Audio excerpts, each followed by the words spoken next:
ఓం నమ శివాయ. కార్తీక పురాణ పఠనము 10వ అధ్యాయము. అజామీలుని పూర్వజన్మ వృత్తాంతము. జనకుడు వశిష్ఠుల వారిని గాంచి, మునిశ్రేష్ఠ, ఈ అజామీలుడు ఎవడు? వాని పూర్వజన్మం ఎటువంటిది? పూర్వజన్మము నెట్టి పాపములు చేసి ఉండెను. ఇప్పుడు ఈ విష్ణుదూతులు వైకుంఠమునకు తీసుకొని పోయిన తరువాత ఏమి జరిగెను వివరించవలసిందిగా ప్రార్థించెను. అంత నా మునిశ్రేష్ఠుడు జనక మహారాజుని గాంచి ఇట్లు పలికెను. జనక, అజామీలుని విష్ణుదూతలు వైకుంఠంకు తీసుకొని పోయిన తరువాత యమకింకర్లు తమ ప్రభువు యమధర్మరాజు కడికేగి, ప్రభు, తమ ఆజ్ఞ ప్రకారము అజామీలుని తీసుకొని వచ్చుటకు వెళ్ళగా అచ్చటకు విష్ణుదూతలు కూడా వచ్చి మాతో వాదించి అజామీలుని విమానం ఎక్కించి వైకుంఠమునకు తీసుకొని పోయిరి. మేము చేయనది లేక చాలా విచారించుచు ఇచ్చటకు వచ్చినారము అని భయకంపితులై విన్నవించుకొనిరి.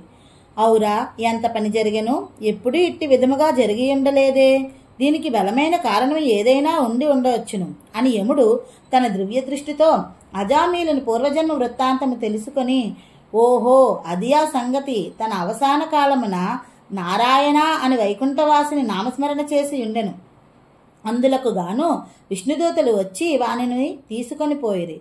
తెలియక గాని తెలిసి గాని మృత్యు సమయమున హరినామస్మరణ ఎవరు చేయుదురో వారికి వైకుంఠ ప్రాప్తి తప్పక కలుగును. కనుక అజామీలునకు వైకుంఠ ప్రాప్తి కలిగెను కదా అని అనుకొనెను. అజామీలుడు పూర్వజన్మలో మహారాష్ట్ర దేశమున ఒకానొక శివాలయంలో అర్చకునిగా నుండెను. అతడు తన అపురూపమైన అందము చేతను, సిరి సంపదల చేతను, బలము చేతను గర్విష్ఠి అయి వ్యభిచారి అయి శివారాధన చేయక శివాలయం యొక్క ధనమును అపహరించుచు శివుని విగ్రహము వద్ద ధూప దీప నైవేద్యములను పెట్టక దుష్ట సహవాసములను మరిగి విచ్చలివిడిగా తిరుగుచుండెడివాడు. ఇతనికి ఒక బీద బ్రాహ్మణ స్త్రీతో రహస్య సంబంధం ఉండేది. ఆమె కూడా అందమైనదొకటి చేయునది లేక ఆమె భర్త చూచియు చూడనట్లు ఉండి భిక్షాటనికై ఊరూరా తిరుగుచు ఏదో వేళకి ఇంటికి వచ్చి కాలమును గడుపుచుండెడివాడు. ఒకనాడు పొరుగురికి వెళ్లి యాచన చేసి పెద్ద మూటతో బియ్యము కూరలు నెత్తిన పెట్టుకుని వచ్చి అలసిపోయి, నాకు ఈ రోజు నా ఆకలి మిక్కిటముగానున్నది, త్వరగా వంట చేసి పెట్టుము అని భార్యతో అనెను. అందులో ఆమె చేదరించుకొనుచు నిర్లక్ష్యంతో కాళ్ళు కొడుకుంటకు నీళ్లు కూడా ఇయ్యక అతని వంక కన్నెత్తి అయినను చూడక వీటినిపై మనస్సు గలది అయి మగని తోలనాడుట వలన భర్తకు కోపము వచ్చి మూలనున్న కర్రతో బాధెను. అంత ఆమె భర్త చేతి నుండి కర్ర లాగుకొని భర్తను రెండింతలు కొట్టి బయటకు త్రోసి తలుపులు మూసివేసెను. అతడు చేయనది లేక భార్యపై విసుగు జనించటం వలన ఇక ఇంటి ముఖము పట్టరాదని తలపోసి దేశాటనికి వెడలిపోయెను. భర్త ఇంటి నుంచి వెడలిపోయాను కదా అని సంతోషించి ఆమె ఆ రాత్రి బాగా ముస్తాబై వీధి అరుగుపై కూర్చుండి ఉండగా ఒక చాకలివాడు ఆ దారిని పోవుచుండెను. అతనిని పిలిచి, ఓయి, నీవి రాత్రి నాతో రతిక్రీడ సలుపుటకు రమ్మని కోరెను. అంత నా చాకలి, తల్లి, నీవు బ్రాహ్మణ పడతివి, నేను నీచ కులస్తుడను, చాకలి కులస్తుడను, చాకలివాడిని. మీరు ఈ విధముగా పిలిచిట యుక్తము కాదు, నేనిట్టి పాపపని చేయజాలను అని బుద్ధి చెప్పి వెడలిపోయాను.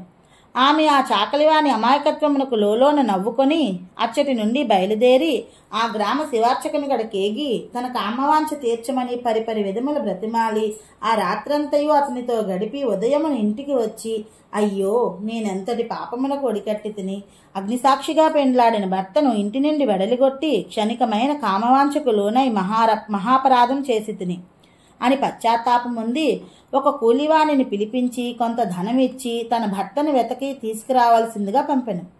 కొన్ని దినములు గడిచిన తరువాత భర్త ఇంటికి రాగా పాదములపై పడి తన తప్పులను క్షమించమని ప్రార్థించెను. అప్పటి నుండి ఆమె మంచి నడవడికను అవలంబించి భర్త అనురాగమునకు పాత్రురాలయ్యను.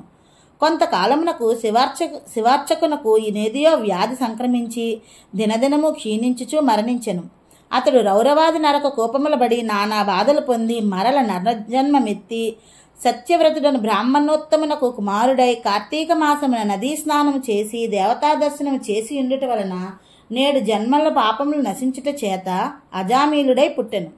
ఇప్పటికీ తన అవసాన కాలమున నారాయణ అని శ్రీహరిని స్మరించుట వలన వైకుంఠములకు పోయెను. బ్రాహ్మణుని భార్యగా ఆ కామిని కూడా రోగగ్రస్తురాలే చనిపోయెను. అనేక యమయాతనలను అనుభవించి ఒక మాలవాని ఇంట జన్మించెను. ఆ మాలవాడు ఆ పిల్ల జన్మరాశి చూపించగా తండ్రి గండమున పుట్టిందని జ్యోతిష్కుడు చెప్పెను. మాలవాడు ఆ శిశువుని తీసుకుపోయి అడవి యందు వదిలిపెట్టెను. అంతలో నాకు విప్రుడు ఆ దారిన పోవచ్చు పిల్ల ఏడుపు విని జాలి కలిగి తీసుకొని పోయి తన ఇంట దాసీకిచ్చి పోషించమనెను. ఆ బాలికనే అజామిలుడు ప్రేమించెను. వారి పూర్వజన్మ వృత్తాంతమిదియే. నిర్మలమైన మనస్సుతో శ్రీహరిని ధ్యానించుట, దాన ధర్మములు, శ్రీహరి కథలను ఆలకించుట, కార్తీక మాస స్నాన ప్రభావము, వీని వలన ఎటువంటి వారైనను మోక్షం పొందగలరు. కార్తీక మాస స్నాన ప్రభావముల వలన ఎటువంటి వారైనను మోక్షం కాగలరు. కాన కార్తీక మాసమునందు వ్రతములు, పురాణ శ్రవణములు చేసిన వారు లిహపర సుఖములు పొందగలరు. 10వ అధ్యాయము 10వ రోజు పారాయణము సమాప్తము.